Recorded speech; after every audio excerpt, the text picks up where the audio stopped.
he's aware, he's speaking with family, and he understands from whether it's social media outlets or just media outlets that there's this perception that he was on the run, that he was trying to hide. That's absolutely not true. And again, the government here knew what the plan was, and so he's concerned, obviously, because certainly I don't deal in the court of public opinion, but my client does. And he's asked me to gather you folks here to explain to you what our involvement has been, what his cooperation has been, and we're just trying to get him back and get this process rolling. I was contacted by Mr. Van Ehlinger back about 2 or 3 days after the warrant had been issued. I understand that these allegations started back in March, is when the accuser went to the Boise police and they started their investigation. That began back in March.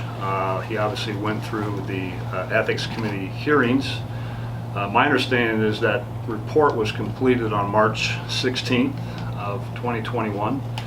And then at that point, the reports would have been sent to the Ada County Prosecutor's Office, and they would have done their investigation. They ultimately make the determination of whether or not charges are going to be filed. We know that the warrant was issued on September 9th. Again, my contact with Aaron was just a couple days after that. I learned at that time that he was not in Idaho. He was in Central America, where he was on a vacation, pre-planned vacation. He actually left in May, far in advance of this warrant being issued, because nobody knows if a warrant's going to be issued or not. And so he learned of the warrant. We talked about, and it's important to remember that this warrant signed by Judge Thibodeau was a book and release warrant. There was no bond set. All he had to do was turn himself in, they take a photograph, they do his fingerprints, and then he's released and he's given a court date to come back, or to get a court date for the next proceeding, which would have been an arraignment. He had a pre-planned return. I made contact with the lead detective in this case.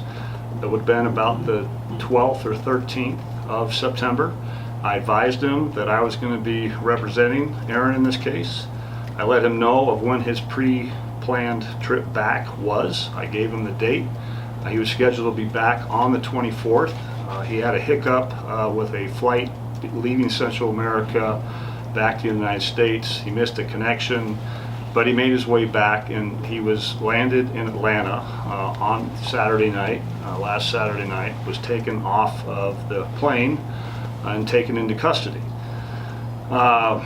We started making the calls because we knew it was a book and release warrant. He should have just been booked in. And then typically when you're arrested on an out-of-state warrant, that's what triggers the idea that you're a fugitive. That's when you see the fugitive hold. It just means you've been picked up in a different state. It doesn't mean that he's running. It doesn't mean that he's done anything. Again, the state knew, the lead detective knew when he was going to return, and he was planning to turn himself in. He lives up in Lewiston, obviously. He was going to fly into Spokane, turn himself in the county there the next day, would have gotten his court date.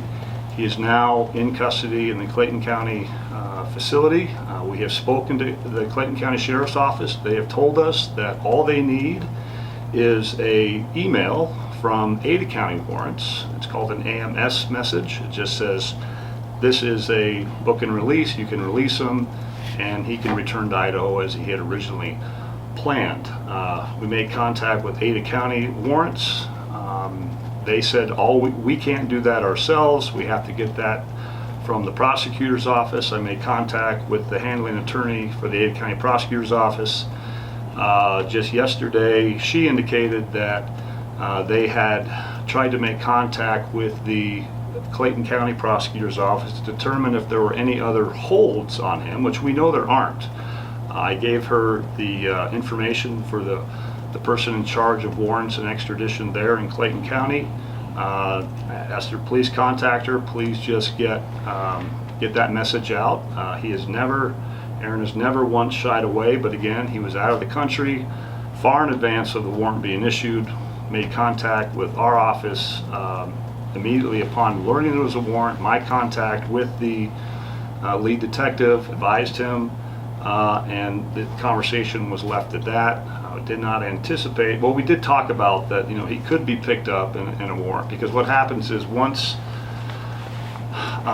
even a book and release warrant, it goes on what they call the NCIC, and that triggers anybody in any state can be arrested on a warrant. He knew this could happen, but again, he was always ready, willing, and able to comply with the warrant. It's just he had been there for some time, and once he learned, made contact, and we tried to work through this. So we're hopeful that the Ada County prosecutor will just send the message they need to send to Clayton County, let him get released, let him get back on a plane, get back here to the Northwest, and we'll go from there. The next step is he would be arraigned here, and then he's given a date for a probable cause hearing, which is a preliminary hearing. The state has two ways to get probable cause, either through a preliminary hearing or take it to the grand jury. That's the state's province. Typically in these kinds of cases, they will take it to the grand jury. They don't want defense counsel typically to be able to question the accuser in these types of cases. So I anticipate there's going to be a grand jury indictment, but that's not my call. That's the state's call. So that's where we are. We're hopeful to get Aaron back as soon as possible. If they don't send the message to the Clayton County Sheriff to get the release, then the extradition process, Idaho has 30 days to go and get him, and then depending on how they, it doesn't have to be in 30 days, that's the limit. If 30 days goes by and he hasn't been picked up, then Clayton County will let him go and he comes back.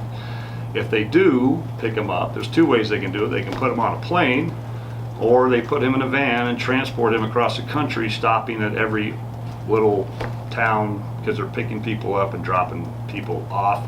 Obviously that's at a cost to the taxpayers. Again, Aaron has all the plans ready to go to get on a plane once he's released, and we're hopeful that they will send that message, that we will get Aaron back and we'll get this process moving.